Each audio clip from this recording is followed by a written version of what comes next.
Great stuff. Right, hello from Becky and me. Welcome to this evening's programme. First tonight, rail passengers in our region faced huge disruption today after drivers staged their latest protest in a row over pay. MPs have called for urgent talks after the number of services on the Thameslink from Bedford and Luton into London was cut by half because they refused to work overtime. Well, today's problems followed those on the Peterborough and Kings Lynn lines, and a government warning over the service to Northampton in the last week alone. Kate Prout reports. We're sorry to announce that the 12:38 service to Bedford has been cancelled due to no member of train crew available for this service. Today, the second day in a row that First Capital Connect passengers have been left waiting at the station. And it's not just train users who've been affected. This is how we make a living, and if the train strike is on, then we are going to be a little bit down on our earnings. On a normal day, Thameslink uses about 150 drivers to run around 400 trains. Today, and probably tomorrow, those figures will be halved to around 75 drivers and 200 trains. This is a lunchtime service from Bedford to Brighton. As you can see, it's all but deserted. With 50% of today's trains cancelled, passengers are choosing other modes of transport or choosing not to travel at all. The dispute between First Capital Connect and its drivers is about pay. They've been offered a 2-year deal that includes no pay rise this year and a 3% increase next year. This week, drivers are refusing to work overtime or on their days off. Their union ASLEF will ballot them over the next few weeks on a full strike. Ipswich MP and Rail Minister Chris Moll said the action seemed coordinated, and he urged First Capital Connect to swiftly resolve the situation. Concerted action to stop trains running is irresponsible, but train companies need to ensure that their staffing arrangements are robust, so they cannot be held to ransom in this way. In a statement on their website, First Capital Connect say, "We are disappointed that the union ASLEF has decided to ballot its members for strike action and apologise to customers for the continuing disruption. We have made what we believe to be a fair offer, given the current economic climate and unprecedented duration of the recession." The drivers are paid well to do their overtime, but if they don't want to work overtime, then surely the system shouldn't be designed that it then almost breaks down. This is just the latest problem for commuters. Today's issues affected the Thameslink from Bedford through Luton and London to Brighton. This week, the government issued London Midland with a remedial notice over cancellations on its line to Northampton and Bedford. On Sunday, there were no trains from London to Peterborough and Kings Lynn after drivers refused to work. And the East Coast Main Line through Stevenage and Peterborough will be renationalised tomorrow after National Express ran up huge losses. If drivers do agree to go on strike, expect more scenes like this in the run-up to Christmas. Kate Prout, Anglia News, Bedfordshire. Well, not great in Bedfordshire, and there's been disruption as well for passengers using the Ipswich to Felixstowe line in Suffolk this afternoon after a driver in a stolen car hit a freight train. Remarkably, he escaped uninjured. It happened close to Derby Road Station in Ipswich. The car driver is now being held by police as officers try and establish exactly what happened. Malcolm Robertson reports. At a standstill, the goods train caught up in a serious crash in Ipswich this lunchtime. An accident that led to the closure of the Felixstowe-Ipswich line and the cancellation of passenger and freight services between the two towns. The train was struck by a car which the police say was stolen and was speeding along Ipswich's Cobham Road. When you see the state of the car, it's amazing that the driver wasn't injured. He was the only person in the vehicle.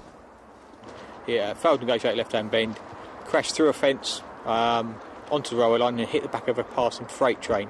These trains weigh in excess of 200 tonnes, so it would be, an extensive damage to that car, not unexpected.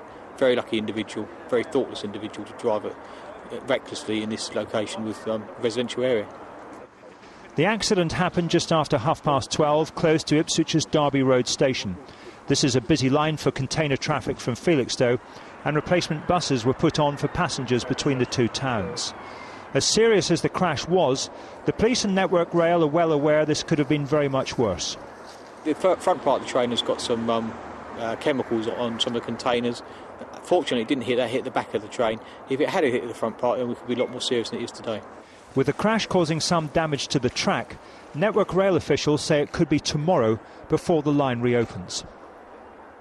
Tonight, a 36-year-old man is being questioned by police on suspicion of stealing a vehicle, failure to report an accident and also failure to provide a breath test. Malcolm Robertson, Anglia News, Ipswich. A suspected paedophile from Norfolk has died just as his trial for sexually abusing children was due to start. 73-year-old John Darby was facing a string of charges dating back to the 70s and 80s when he ran a children's home in London. Police found him unconscious at his home in Hunstanton last week after he failed to appear at court. It's thought he'd taken an insulin overdose. He died yesterday. The government is calling on the Northamptonshire-based baby buggy manufacturer Maclaren to take a fresh look at safety concerns after reports of children having their fingertips cut off. Earlier this week, the company based at Long Buckby near Daventry announced a recall of 1 million buggies in America after concerns over injuries caused by its pushchair's hinges. It declined to do the same in this country. Well, today, the Department for Business said a number of UK customers had come forward to report similar injuries and urged Maclaren to take a fresh look at the issue. A widow from Luton has been sent more than 50 letters from an energy company demanding payment for a £40 bill that she did not owe. Elizabeth Coleman, who's 78, said Eon made her life unbearable by threatening her with a visit from the bailiffs and even bankruptcy. Matthew Hudson reports. Elizabeth Coleman comes from a generation which hated the idea of debt. So she was shocked to receive a demand for £40 from her energy supplier Eon. Mrs. Coleman told them she didn't owe them anything, but the letters kept coming, each more threatening than the last. It was the principle of the thing, and that's why I did it.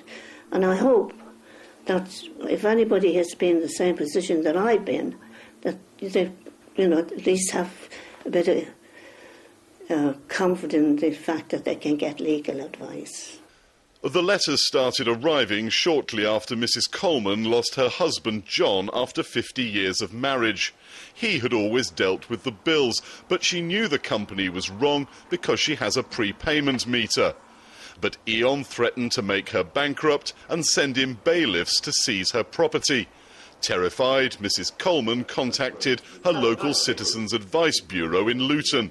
They were appalled, not least because Eon's threats would have been illegal even if she had owed £40.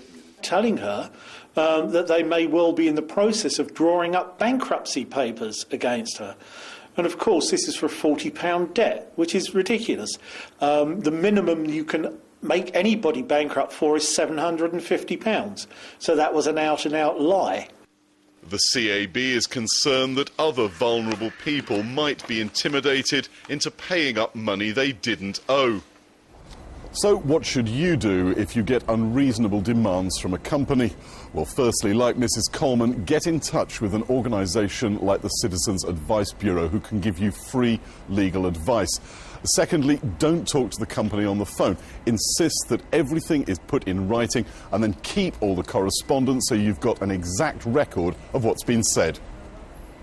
We asked Eon to explain their actions in this case.